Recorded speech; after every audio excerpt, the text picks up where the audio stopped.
I'm Eric Hansen of OTT.X, and before we get started today, I want to take a moment to emphatically reiterate a statement we published last week, that OTT.X stands proudly in support of the Black community and in solidarity with all who oppose and seek to negate racism, prejudice, hatred, and exclusion. Once again, we've been painfully reminded that Black men and women are not being treated justly, and it continues to materialize in a violent disregard for human life. We cannot tolerate it. Last week, OTT announced several steps we're taking to inform, inspire, and support action to eliminate racism, prejudice, and exclusion in our industry. You can find out more about these steps on our website at OTT.X.org, and we'll be making more announcements about them in the coming weeks. Thanks, everyone. So with that, once again, I want to welcome everybody to today's webinar. It's the OTT.X Wednesday webinar series. I'm Eric Hansen, VP of Industry Leadership at OTT.X, and your host for the series.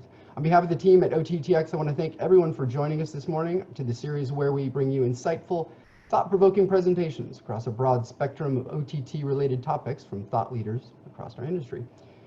Today, we're pleased to have with us two executives from the WIP Media Group, which includes MediaMorph, TV Time, and the TVDB. They are Carol Hanley, she is Chief Revenue and Strategy Officer, and Cory Sher, Vice President of Global Sales and Business Development. Carol is a media veteran who has shaped digital innovation and fueled data-driven growth strategies for some of the world's largest entertainment organizations for more than 25 years. At WIP Media, she leads strategy, revenue growth, business development, and client solutions. Cory is a media industry veteran who has led sales strategies for some of the world's largest entertainment organizations to help them acquire, distribute, and monetize video content. Cory serves as Vice President of Global Sales and Business Development for the WIP Media Group in both the US and EMEA. We also want to thank WIP Media Group for participating in our webinar series.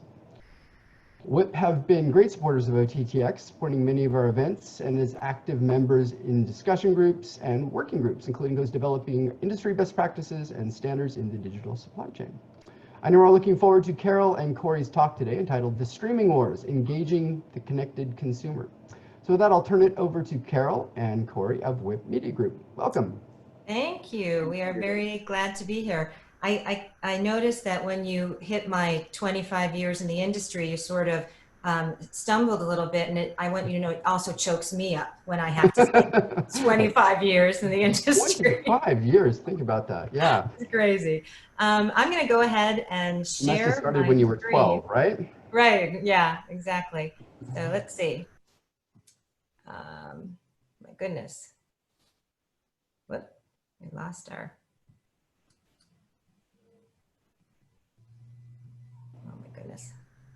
There we go. Okay. Now, as you can tell, I don't always drive, but I have been assigned to drive today. So we're going to keep our fingers crossed and hope that all of this goes well. It is nice to be here. Thank you so much.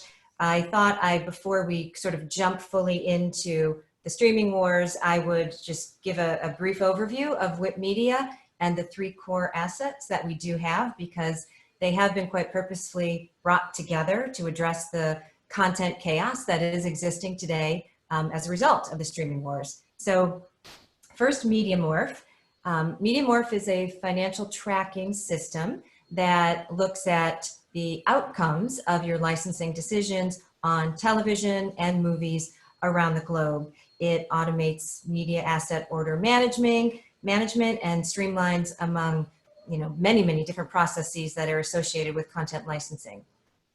TV Time is a consumer app, which is a 14 million wide consumer app that people come into to track their content and engage. So we look at this engagement data and we combine it with the MediaMorph outcome data, and we're able to look at some very unique insights, and that is indeed a lot of what we'll be looking at today. And then TVDB is a metadata asset, which is crowdsourced, and I think they call it today the wisdom of the crowds when you're looking at crowdsourced data, but it's a very wide database as well. Okay, so I'm not telling anyone anything on this call, the fact that the streaming wars have indeed created a very challenging situation for everyone. We're looking at just recently Apple TV, Quibi, Peacock, HBO Max, Disney Plus have all rolled out, and everyone is competing for basically the same audience. And not only are these people on the screen all competing, but we have companies like TikTok competing, and Facebook and Instagram. So the ability to attract the consumer today is more difficult than ever. And it's definitely expanded beyond competition that exists just inside of this particular industry. Okay. This is just a visual of how much content is being spent. The big ones, if you look across the top 4, those top 4 alone are 38, I believe, 38 billion. And when you put some context around that, the social media business here in the United States, the entire business is a $40 billion business. So when you have the major companies spending, I'm sorry, it was 80 million, 80 is the total, the top 4 are 40, and social media is 40. It's an enormous amount that is, only going to grow. We did a study that started in the fall of last year, and we updated it right before COVID hit. So I think it's important to point that out, because I guess it was what you'd call normal environment as opposed to a COVID environment. But the purpose of this was we were trying to track. We knew that all of these new streaming services were coming out, so we started last fall, and we wanted to track and look at how are consumers' opinions of all of these different services changing and evolving. And on average, what we found was among all of the people who took our survey, and we had across the 2 almost 10,000 people take this survey. So this is not a small couple hundred person survey. It's a very, very meaty survey of 10,000 people. And on average, 4 was how many services they subscribed to, paying on average $40 a month. When asked, are you interested in paying for others? There's these new ones coming out. There was a high degree of yes, we are willing to pay for it. The majority said yes. And the expected dollar value was $13 more. If you look at all of those that have just rolled out, it's getting to $40 pretty darn quick. So choices that consumers have to make are very, very difficult. And all of these companies have to be able to differentiate themselves, in particular in a world where you can cancel. Any of us can cancel, with 2 clicks. Consumer sentiment is another thing that we really tried to drill in on for our survey. And when it came to choices, knowing that there were more choices coming up, again, this was right before COVID, right before it, we asked, do you feel there's already too many choices, or do you, how do you feel about it? And the answer that came back was, we feel there are too many choices. And that grew by about 5%. Fall to the spring of this year. Cost was also a definite, impact. The vast majority, as I mentioned earlier, thought it was already too expensive, and 59% preferred subscription as opposed to ads. But the good news there is that means 41% are open to AVODs. So with so many people thinking it's really expensive, I think it will be interesting as we go on and people start to experience these ads if those points of view begin to change. There is something called the paradox of choice that is, studies that have been done around when you give consumers too many choices, is it helpful or is it not? And interestingly enough, the paradox of choice has sort of proven out the fact that too many choices can almost cause a consumer to make no choice. There's an anxiety that begins to set in. Particularly what they pointed out in this study was that they get buyer's remorse. When there are so many choices and people make a decision on a choice, there's a high degree of, I might have made the wrong decision. And that can be a dangerous thing in this particular case, where again, consumers can cancel, and there are so many different choices. Drilling in and starting to ask about original content versus library content. Good percentage, 71% in the spring, and that grew, wanted original content, and the library stayed pretty consistent across 90%. And that growth of originals, again, was before, you know, the COVID piece hit. Okay, we have been really trying to track how many platforms, and we have a partnership with a company called bbVISION, and they help us track inside in combination with the TV Time app just how many platforms you can watch given programs on. And Grey's Anatomy is a great example. I had actually originally pulled Grey's Anatomy when it was still live on ABC, and at that point in time already, we were looking at it across 19 different platforms globally. And what we're looking at today is still a large amount of platforms that a given show in a library can be carried on, which means if you're, again, trying to differentiate yourself, stand out to the consumer, and you're all kind of scrambling around the same pieces of content, it makes that differential a little bit more difficult. So the ability to find the hidden gem and to find that piece of content, whether it's in the US or global, that has the potential to really grow and stand out, is becoming more and more important. We had, this is a study that a client and partner of ours, UTA, had shared with us. And I felt that this is just a really, again, interesting piece of information, even pre-COVID. And we're going to talk about the COVID impact in a second. But what this is saying is that theatrical attendance has had some shifts. And they broke this out by 3 key buckets. The tentpoles are everything in the left-hand side, animation, and then everything else, literally everything that's not one of the big budgets or animation. Those big tentpoles have stayed relatively consistent across the years. Animation has stayed relatively consistent. The biggest change I think we've seen is animation. Anime has really, jumped up. But everything else, which is the vast majority of the content, and certainly the content that's feeding a lot of libraries, has had a decline. So the interesting part of that also is when you lay it against what's happening on the streaming world.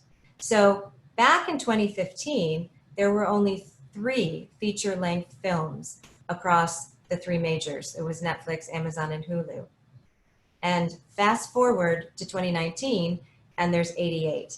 Now, where we end up in 2020 because of the production shutdowns, I don't know. But in a, again, normal environment, we're seeing theatrical box office being impacted at the same time these streaming, feature-length films are, really jumping up. So all of these trends, come together to impact how consumers are making choices. We are going to jump over, and I'm going to let Cory talk a little bit about what is happening during COVID and how the consumer is reacting to that. Sounds good. Thanks, Carol. So as Carol mentioned, there's a lot of things happening right now during COVID and during the lockdown period, even though now things are starting to open up slowly.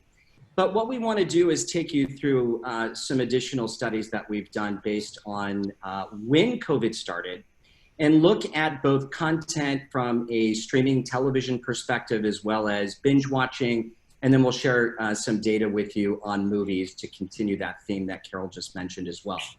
So let's start back when COVID began and isolation started taking place back in March of this year. We went out with a survey and asked our TV Time users, what are you going to do now with your content that you want to watch or that you're going to watch? And now that you have all this time on your hands, and we saw the extraordinary amount of content that was being watched that started to take place back at that time, And we just asked people, what are you going to start with? And the majority of people told us, we're going to start with our watch list. What we had planned on watching, which we couldn't get around to, well, now we've got the time. So that probably included a combination of both library and originals. But then they also told us that they wanted to look at content or watch content that provided an escape, made them laugh, showed comfort, and probably they were getting a combination of news and other informative programming through other sources. So it was interesting to see that what the intention was around what people were going to watch. And then let's take a look at what people actually reported. So in the next slide, what we see is, as soon as that switches, there we go. So in the TV Time app, as Carol stated, we have about 14 million users who can access all the content that's currently available, both cross-platform, whether it's linear or it's streaming, SVOD, etc. So as part of that process, you can report how you felt about a particular piece of content after you've watched it. So this is not a survey. This is actually taking the results back from when TV Time consumers reported how they felt when they watched content. So what we did was we did a year-over-year study and looked at 2019, March 1st, 2019 through mid-May, really during that high intensity period of when COVID was really, we were all isolated. And you can see that most people reported, the majority, 49%, that they were watching content that made them feel happy. But the sentiment, interestingly, changed when COVID began and lockdown began. We were watching more content. And that happy then leveled off with excited. We saw that content that made you feel shocked came up. And sad was starting to, stay about the same, where other, was about flat. But what's interesting about this is that consumer emotion really was all across the board. So it's not necessarily consistent. It's a moving target. So when you're thinking about programming, when you're thinking about, what kind of content that you're building for a particular platform during this time, especially when production has been shut down, you want to start to think about what that sentiment is so that you're able to cast the widest net and attract the most, differential type of viewer that's going to, resonate with different types of emotion. Okay, so how do we collect or how do we capture this consumer sentiment? So there's a number of ways that we can do that. First, we can look at engagement through binge watching.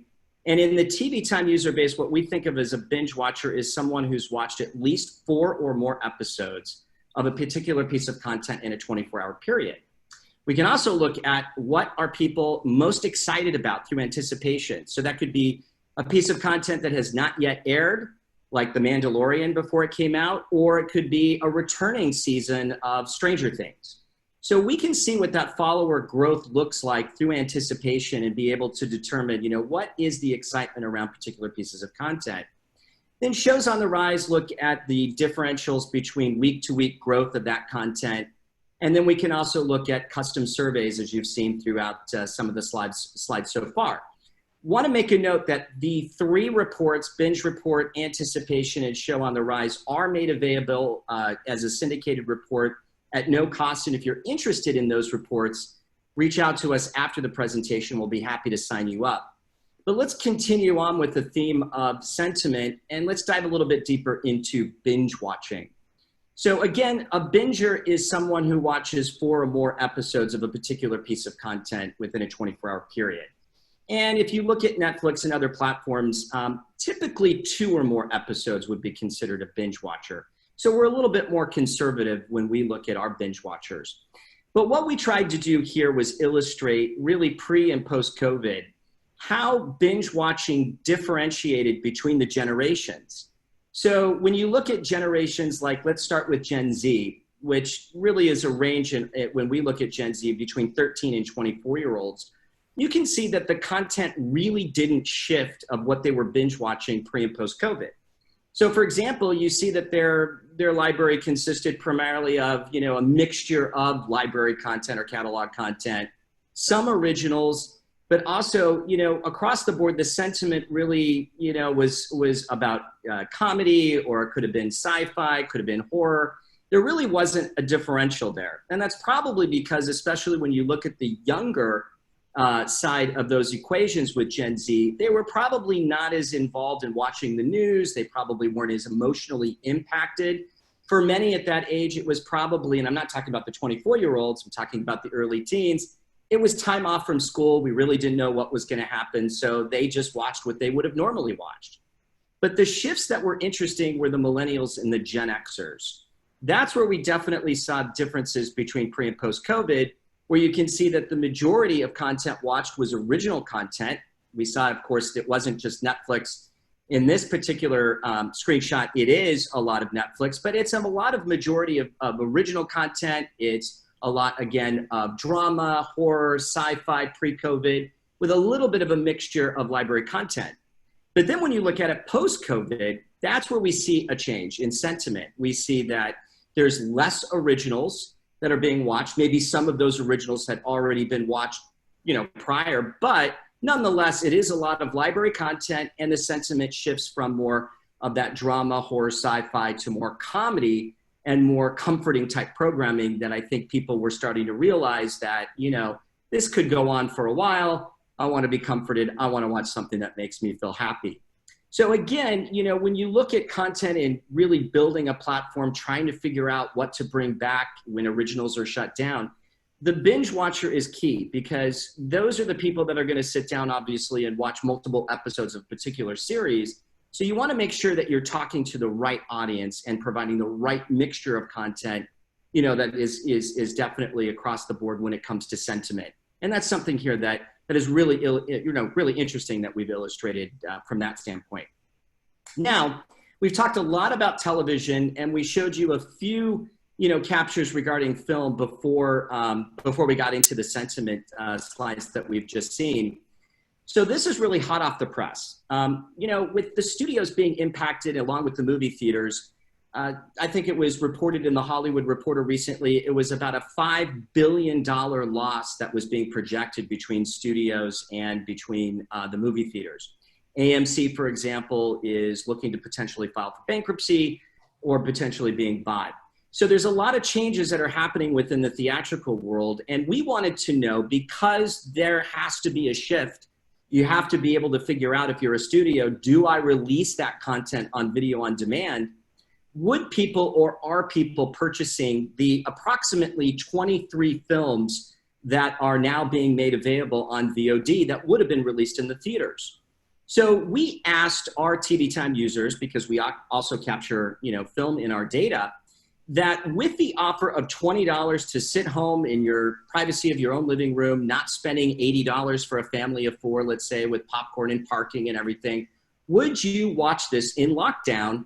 Would you watch a piece of content that was available only in the theaters but now on video on demand? Well, the majority of people said no. 80% actually said no, that they have not purchased a film, even at this price, to watch on VOD. And that was pretty ubiquitous across all the generations, as you can see. But we didn't want to stop there. We wanted to say, well, in the next slide, for example, if we look at what the future holds and ask people who have not purchased a title, for example, would they purchase one in the future? Now, lockdown is continuing, as we know, but we're opening up. And what we can see, though, still is that neither likely nor unlikely, about a third of the respondents said that they weren't sure if they would actually purchase a title on VOD. But what's also interesting is that likely and very likely added to about 25%. And another quarter said that they were pretty much unlikely to watch a piece of content that was, on VOD that would have been in the theaters. So really what this says is that the jury is out. We really don't know. And, of course, we hope that we don't go back into lockdown again with the second wave of the virus. But if we are headed in a direction where the studios need to continue to think about this, we really want to start to realize or think about how we can engage and find out, what that stance looks like moving forward. So this, again, is just a piece of data in a piece of time where the jury's out. So we really want to see how this is going to evolve over the next few weeks. Okay, so with that, before we jump to the next portion of the presentation where we're predicting content and talking about the performance and its impact on business outcomes, why don't we stop here and see if anyone has any questions so far on the data that we've shown. Thanks, y'all. So if you have questions, we have a couple ways we can do this. One, you can use the raise hand function in your Zoom menu bar. You can just raise your hand and I can call on you and give the opportunity, essentially give you the mic. Otherwise, you can just ask a question in the question bar. We have one here, so why don't I read this? Here's a question that says, any data on PVOD by genre and or box office? Data on PVOD by genre or box office. So other than the box office data that we've shown so far, we do have PVOD data that we can share. We don't have any, I believe, in this particular presentation, but happy to be able to take a deeper dive and look at that. So maybe we can even get that person's name and be able to share that data. But box office, definitely, there's a lot of information that we've shared so far, and if there's any specifics to that, we can try to answer. I have a question. You mentioned a report called the anticipation report. I'm curious about that. How do you determine what anticipation is and what's in an anticipation report? Yeah, absolutely. I can answer that question. So in a TV Time app, a piece of content, for example, that could be airing in the future, there might not even be a date that's been set for that particular television show or movie. A user in the app can go in and begin to follow that show or that particular movie. So that has created an interest in that particular piece of content. So we aggregate all of those followers that are either interested in the new shows that have or are set to debut, or returning series or new movies that are set to debut as well. And we aggregate that and we call that our anticipation report. It really is a predictive model in many ways to know what types of pieces of content are most interesting to viewers and what that growth looks like over time. So we can dive much deeper into anticipation, of course, in the data, and in those syndicated reports, we can show you what the growth is of those pre-released, titles are ahead of their debut or returning seasons. And they really are an indicator for a lot of the networks and broadcasting cable networks, especially that we work with. When pilots are not yet debuted on the network, they can really look to see what that anticipation is and what that follower growth looks like. And that can be a predeterminant of how successful those shows will be. And it's a pretty live time look. So as marketing is rolling out and new trailers are rolling out, you're able to very quickly see the shifts that might be taking place inside of that. Really interesting. Thanks for that. We have a couple more questions, and I'm going to give the priority to someone who is raising their hand and is going to join us at the microphone. So I'm going to call on you, Richard Curtis. Ask us your question. Hi, yeah, I just wanted to know, is the consumer survey data collected that you've quoted there, is that based on a global audience or is that on EMEA users only? The survey data that was quoted in the beginning of the study is not global from the standpoint of it doesn't have all 200 of our markets in it. It was, the comparisons were done here in the United States, primarily. We can do those studies anywhere. That's right. I think I inadvertently muted Richard. Richard, if you have any further questions, let us know or raise your hand again. Thank you for that. And we have another question from Lowell Bike. It says, I'm just going to read it. This was in reference to the first question about PVOD. Interested in understanding if you asked the same questions for standard TVOD as you did for PVOD, meaning, do we know if people were more likely to go the PVOD route than the TVOD route? You kind of went in and out a little bit there, but I think the question was, in the survey, did we ask the same question across the different services? Is that what the question was? The way I see it is, do we know if people were more likely to go the PVOD route than the TVOD route? And if Lowell Bike wants to jump on with there you are. Yeah, let's just let Lowell Bike clarify the question. Thanks. Yeah, thanks. Only my mom refers to me as Lowell Bike when she's angry with me. So, I'm curious about, so the question you asked, likelihood to purchase in the future, you asked primarily for premium content, right? The PVOD window. So I'm curious if you also asked that of transactional. So are they more inclined to rent something in the premium window than they are just the transactional, the more typical windows we see for PVOD content? Yeah, I'm sorry, go ahead. And we did. Go ahead, Cory. Yeah, we did. We asked both. What we really wanted to understand was of that content that was being made available either, through PVOD or TVOD, and especially those 23 releases, were they going to or were they likely to think about purchasing that in the future? So we really did try to cast as wide of a net as possible. Got it. Thank you. You bet. And the full study, I believe, is available, both studies, so the fall and the spring are available on the website, on the WIP Media website. So you can probably just download if you want to take a peek, and then if you have further questions after that, Cory or I would be happy to address them. I'll do that. Thank you so much. Thank you. Thanks a lot, Lowell, and we are not upset with you at all. So another question from Sarah Emerson.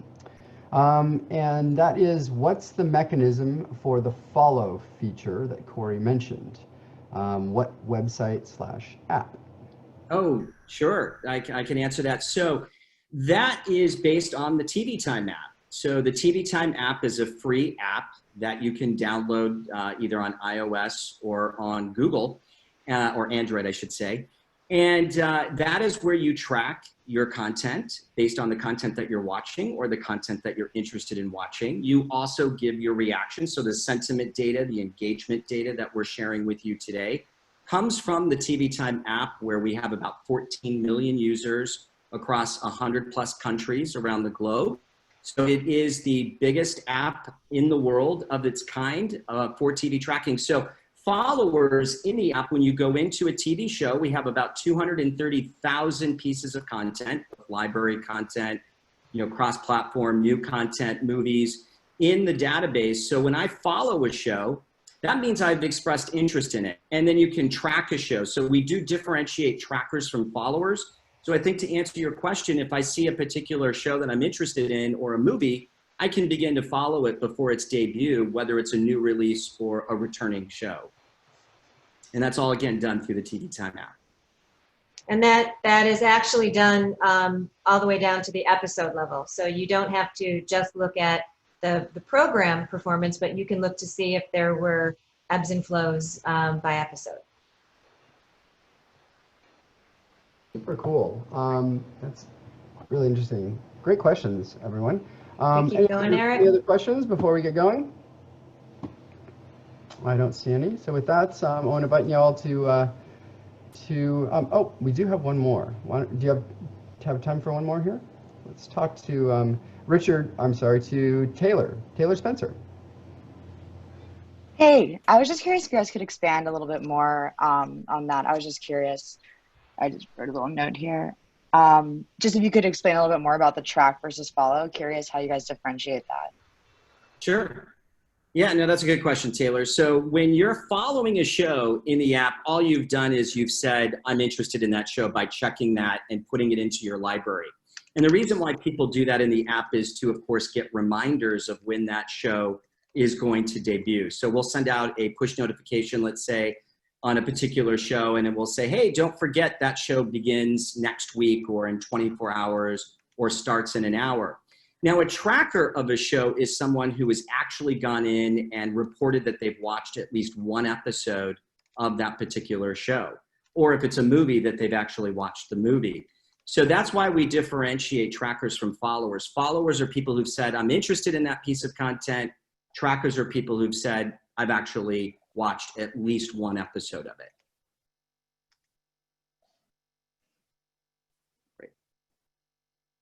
Okie doke. So we'll have some more time for questions at the end. I'm going to turn it back over to Carol and Cory to finish up their presentation today. Thanks, everyone. Thank you. So we'll move over to how to predict success. So we talked a lot about there's so much content. We talked about the fact that you have all of the outcome data that's inside your tracking systems. And we talked about the fact that we have all the first-party consumer level data. So we have created an approach to being able to look at what content will have the highest probability of success, whether it's on your acquisition strategies or your distribution strategies. So the ability to look at a given piece of content and understand if it really will be successful is important really across the entire workflow. And this particular model that we're going to talk about, which is called the Demand IQ score, is interesting because it integrates into the entire process so that you have decisions both up and downstream. I hope that you can hear me because I keep flashing internet, so hopefully everything is okay here. Content. Sound great. Okay, content. I love this whole working from home thing. You know, it's like the internet, dogs, kids, it's never ending. Okay, so everyone has data. In fact, everyone probably has more data than they really know what to do with. But the issue is the data is not all connected and it's not all easily accessed. So a lot of what's taking place today is that because of the silos inside of the data, things are very manual and things take a very long time to be able to get your hands on so that you can start to make decisions around what your goals and objectives are. So we have put together an approach to predicting success, which looks at two different things. And I am not a data scientist, but I'm going to attempt to explain this in the most simplistic form. The two sides of this approach are content similarity, and it's married up with some AI technology that I'll talk about. So first, content similarity. What this does is it allows us to look at a given piece of content and match how similar it is to other content around the globe. And it's doing this on this 50-point spectrum. This is a sort of two-dimensional flattened look. And the basic concept here is if you look over on the right-hand side, you see Price is Right and Are You Smarter Than a Fifth Grader?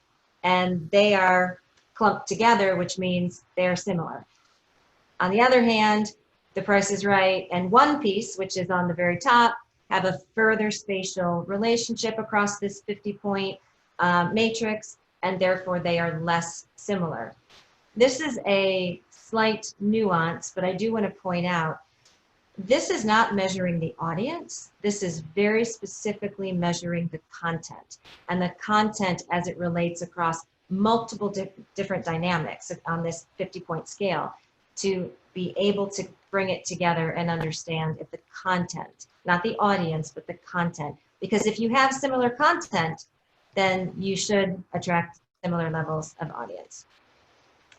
What that then does, once we have all of this global content similarity, and that's all from the TV time data, as well as we can look at other third-party data sets if you are, again, in a world where you have different third-party data sets that are maybe disconnected and you want them to be integrated and pulled in. But then we all run that through a machine learning model. And the interesting thing about the machine learning model is that it has several different inputs that are measuring outcome. The whole idea here is it goes back into that financial outcome of whether or not the content that's inside your avails management has been successful, not successful. It's looking at the licensing.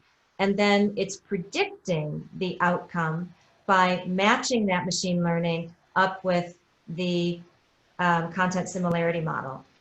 And the unique thing about this is it's a constant loop, because it takes all of this, it's predicting what title will be in the top 10% of your titles. If it is in the top 10%, that's an outcome that comes back into the machine learning and helps create an even smarter model. If it isn't, the same thing, but it's constantly looping itself back so that this model is always learning and always populating with your data, your outcomes, and the successes, or maybe not successes, around the different licensing decisions that you're making.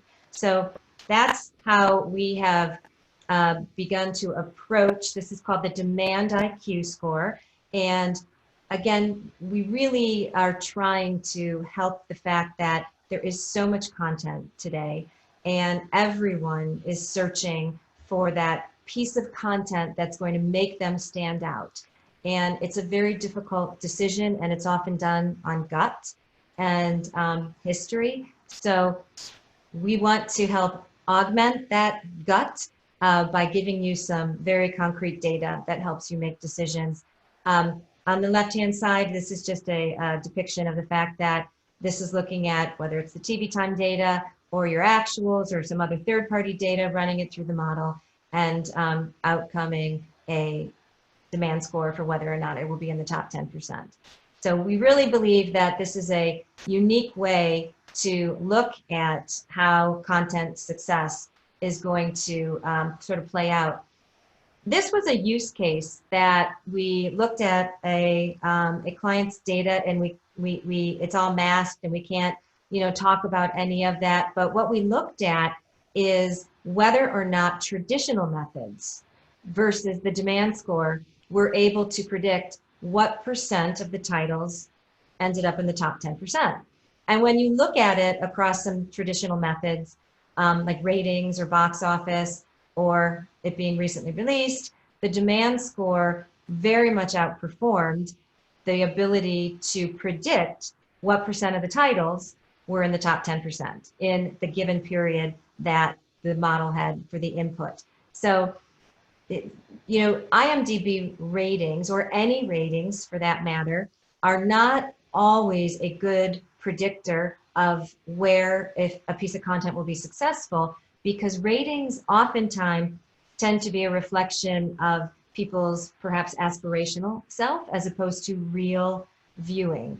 And I often give the example of Schindler's List is a very, very high rated movie and a phenomenal movie by everyone's standards, but it might not be a movie that you choose to watch over and over and over and over. Maybe you are going to watch a comedy, an Adam Sandler comedy, which you might rate much lower, but you might watch it over and over. So the ability to take all those different factors and the engagement and the behaviors and the outcomes of licensing and put it into these models really increases the likelihood of your making choices that do indeed result in them being in the top 10% of your title successes. We're going to just take you through a little more detail on how this content similarity model works.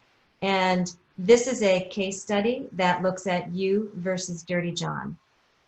And again, on the left-hand side, if you look at that map, Dirty John and You in this 50-point matrix end up almost on top of each other. It's, to our eyes, you can't even see that the dots are separated, versus Dirty John and American Dad, very much separated. So Cory is going to take you through. The idea is we could double click on this and begin to drill down and drill down and drill down, because you need to understand the why, right? It's the why behind the watch that really counts. And it's the why behind the similarity that helps you get more and more educated into how you're making decisions.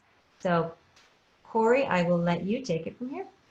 All right, sounds good. So yeah, so when you look at the content similarity model and you find two shows that work together, so I'm building a platform, I'm trying to figure out, I have one show, do I acquire, what would be the best show to acquire in that content similarity model? So as we dive deeper, as Carol said, the why behind the watch, we can see that there is clear affinity between these shows. In fact, we show that 70% of Dirty John viewers watch You versus 8% of all viewers. So we know that these two soapy dramas are a perfect match for each other. But let's dive even a little bit deeper and at some, other ways to think about this and include some of that consumer sentiment as well. So, throughout the years, and we all know in the industry, we rely on traditional age, gender demographics. So clearly there's an affinity there. These two shows attract both 18 to 24-year-olds, mostly female, and that's great. But when we look at it from an emotional standpoint, we can also see that these shows line up as well. So that content similarity and affinity shows that the shock value of these shows, or even when we look at happy and excited, definitely there's a match there. So beyond just thinking about this, let's say you're an AVOD platform and you're looking at it from an advertising standpoint, you also want to think about how you can use these emotional connections beyond age, gender, in making sure that these shows are a good match for your platform. In fact, research has shown that people are more drawn to ads based on emotion rather than the content of the ad itself. So lining up the content of a particular show with ads can also help you from an advertising standpoint and certainly make life a little bit easier when it comes to your ad sales team. So again, very, very much a win-win there. Now, in another example, during COVID, we used this content affinity model and looked at some real case studies of shows that were either canceled and then, for example, got repicked up. And one of those is CBS All Access's Tell Me a Story. So Tell Me a Story was, on CBS All Access, was unfortunately canceled after 2 seasons. But the story actually was interesting because it was picked up for the linear US rights for seasons 1 and 2 on the CW. But if you look at the date range here of 10/31/2018 to almost mid-May of 2020, you can see that we could see in the data looking at content affinity that there was a clear affinity between this show and the CW. In fact, 3 of the top 4 shows were CW and 6 of the top 25 were also CW. So we could see what that content affinity looked like ahead of its debut. Now, going back to that follower discussion earlier, I think Stacy, who had asked it, Stacy Taylor, which was a great question, we can actually use that affinity model in pre-launch of a show. So when we think about anticipation and see what that affinity is between a new show that has not yet aired and what are shows that work well with that particular show, to give you an idea of how to market, how to promote the show, but really understanding that content similarity. So thinking about it beyond just US borders, we can also look to see what is the affinity of the fan base across the globe. So you can see here that the top 20 country follower index showed that Tell Me a Story does have a fan base outside the United States. In fact, Eastern Europe countries like the Czech Republic, Slovakia, Hungary, Bulgaria really had strong fan bases in those markets. So that can also be a guide for your distribution models once you're ready for those second and third window licensing opportunities. But that doesn't necessarily check all the boxes. So one of the things that we can do within the TV Time app is we can aggregate fan votes of particular actors and actresses who star in these shows. And we took a look at Danielle Campbell of Tell Me a Story and found that her fan base actually also matches up with Eastern Europe. So Bulgaria, Hungary, Czech Republic, those 3 countries that we saw on the top in the previous slide also are a good match for Danielle Campbell. We know that further validates and checks the boxes off on whether this show is going to work outside of US borders from a distribution standpoint. So that's another way of how you can use content similarity, how can you can use the demand IQ score and the ability to be able to look and see what content works really well with each other. Okay. So we only have a few minutes left and we want to make sure we answer some of your questions, but to kind of bring this home and kind of think about what we've seen and discussed a little bit today in this short period of time, we've really tried to illustrate the why behind the watch, that you can't rely just on ratings, especially during times of COVID when we're during lockdown Instead, having a pipeline to the consumer is really important. So that's why we really focused on the 14 million TV time users who are giving us over 3 billion actions a year, 10 million actions per month.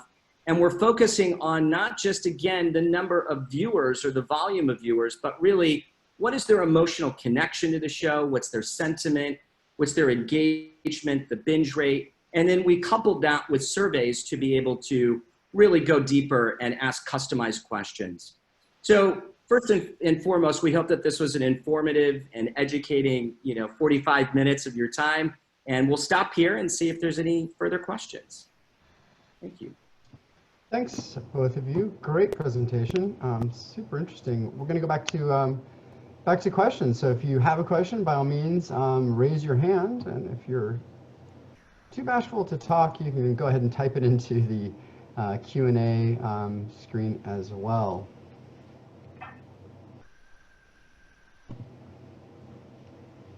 There's a question now from Horatio. Oh, it's a comment. Thank you for the great presentation. Well, thanks, Horatio. We appreciate that. Thank you. Thank you. Yeah, the ability to predict the success of content that's really interesting. I can see how that might be useful in even as you were looking to do business deals. Understand whether something was going to be super valuable for you or not. You might be able to identify content that might be low priced in terms of licensing that could succeed very well on your particular platform. Right, whether you're trying to predict in given windows, in given countries, or on a storefront, if pieces of content would be well matched. There's any number of ways that you can apply the model for predicting success and helping you, sort of populate all those decisions. But yeah, the future is hard to predict, but we've really put an enormous amount of effort. Our data scientists have been spending, really it's been the past year that this has been in development. And it was very, very much why we really wanted to be able to work with the MediaMorph data, because we really feel that it helps clients be able to take their own data and connect it in a way that just has never been able to be done before. Yeah, it's super cool. I also like the ability you have to update your algorithms based on their success or lack thereof. Yeah, right. The outcomes, yeah. All right, so I don't see any questions with that. I'm gonna close off our, oh wait, there is a question. Once again, thank you, Sarah. Sarah Emerson, what set of identifiers do your clients use to connect their data sets to yours? Great question. I'm sorry, what, could you repeat it one more time? Yeah, she's essentially asking what identifiers your clients use to connect their data sets to yours. Oh, gotcha. Yeah, it depends. It depends on the data set, because not every data set is the same. So there's lots of different ways you can do it, right? You can do matches, direct matches. You can connect television shows. You can connect personas. There's any number of ways. It really would ultimately depend on how the client's analyzing the data and how you want to, connect it. Yeah. Pretty standard data integration. Yeah. Exactly. And we can provide our data through an API. So we do have a lot of clients that integrate that data into their data sets exactly the way Carol described. We make it easy by being able to do that, especially if they have their own proprietary BI tool. Yeah, it is an interesting problem, having spent much time myself, as Sarah has, in the supply chain, connecting data across your own supply chain operations can be really, really tough, knowing what title is what title. And that's, I think, a case where we can make a plug for IDER. It can be a great way to help connect across platforms throughout our industry. So, yeah, there's the content codes, whether it's that or TVDB has content codes that we can connect into what the client's doing. There are a lot of different ways to do it, and because of the fact that clients have very different data and they have very different approaches and connection points. We've found that, just trying to be as flexible as we can with how we address these solutions is really the best approach right now. Yeah, that certainly is true. All right, so with that, I'm going to close things out today, and I want to thank our presenters from WIP Media. Terrific presentation, really insightful. Thank you, Eric. We really appreciate it. It was great to do it. Wonderful. And so I want to thank everybody for jumping on with us today for this edition of the Wednesday webinar series. We did record the session, and it's going to be available on the OTT.X YouTube channel. So check it out there, and we'll have the PowerPoint presentation available for OTT.X members on our site at OTT.X.org. I hope you join us for the next session in our series on July 1st in a couple of weeks, where we'll have the pleasure of hearing from Jason Casson, who is CEO at FilmTrack, for a presentation entitled Rights Management in Today's Age. I also want to invite you to a bonus webinar. We're going to be presenting that on behalf of the OTT.X Leadership Development Foundation. It's scheduled for next Wednesday, and it's entitled Building Successful Teams and Organizations for 2020 and Beyond, presented by Steve Nickerson from Global Recruiters of South Bay. As always, you can register for OTT.X webinars and events at the OTT.X website under Events and Programs. The link to the registration page is also going to be posted into the chat window, so why don't you head out there I'll drop it in right now. Thanks again, everyone, and have a fabulous rest of your day.